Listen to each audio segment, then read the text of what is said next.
Lilly sings, Lilly sings, Lilly sings the death of her own show. Yeah, that show is definitely going to die on NBC. But that's okay, because we as a society will learn eventually how to make a YouTuber a successful show on linear cable television.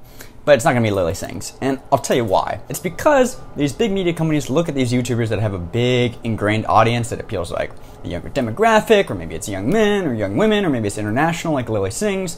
She's, you know, part Indian, and therefore like, oh, sweet, we're going to get a big millennial demographic and a lot of international people that already watch her. And so if we put her on TV, we'll get with it or an already captured audience that already likes Lilly Sings. The problem is, that's the idea, and then there's reality. And the reality is you can't have both worlds. And both worlds are, one, bringing a YouTuber and importing over their audience and that platform in which their audience consumes their media on. And what I mean by that is like, most of Lilly Sings' audience is YouTube, and that's the platform where that audience consumes it. So they're used to her as a YouTuber, they're used to going to YouTube and watching her.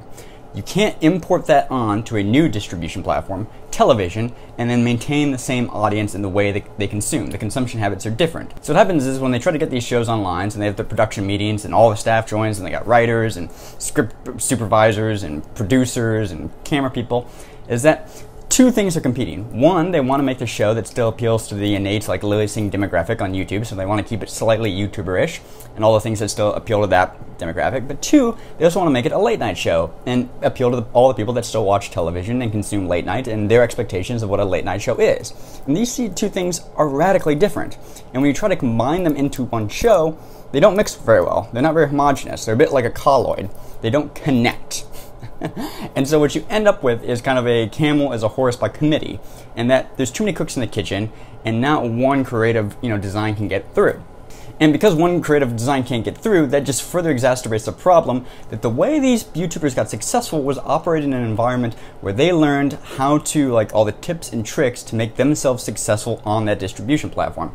And the way you become successful on YouTube is totally different than how you become successful on cable or television, right? And so Lilly Sings or Casey Neistat or Daily Grace are very good at using a specific platform and creatively designing things, with one sole vision in mind. They're used to being kind of the dictator of things, and they become very good at doubling down on their niche.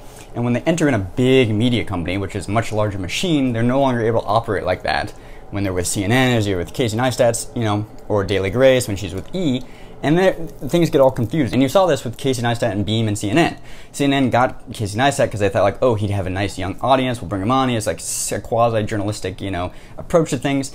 And then he brought Beam onto CNN, and then realized, Casey Neistat realized he couldn't do all the things that made him Casey Neistat, and CNN realized, well, he can't do all the things that are Casey Neistat-ish because that doesn't really represent our CNN brand, and we have certain, like editorial standards that don't apply to Casey's YouTube channel, and they couldn't get it to mix, and that's why you saw Casey Neistat kind of just eject eventually in frustration, because he couldn't figure out how to operate in this much larger machine, and CNN also be like, yeah, we're just going to write off this loss, because we can't make this work. We cannot bring over Casey Neistat's audience. To Casey Neistat's audience, it just seems kind of fake and phony. It doesn't seem like the real Casey Neistat and that brand and personality that they come to know and love, and the people that consume CNN didn't really understand what the heck Beam was, right? It just didn't mix.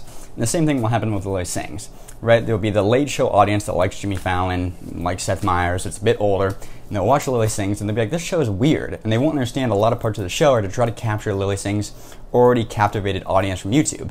So those people watching will be like, this show is weird, we don't like it. And all the people that really love Lilly Sings from YouTube will be watching the television show and be like, this is weird, this is not the Lilly Sings we know and like, it feels like scripted, or these skits are goofy, like, what the heck is this? And so what will actually happen is it'll discourage both sides of the audience, and you'll be left with kind of a failed show. That's what happens every time, is that ultimately these two conflicting ideas just never mesh.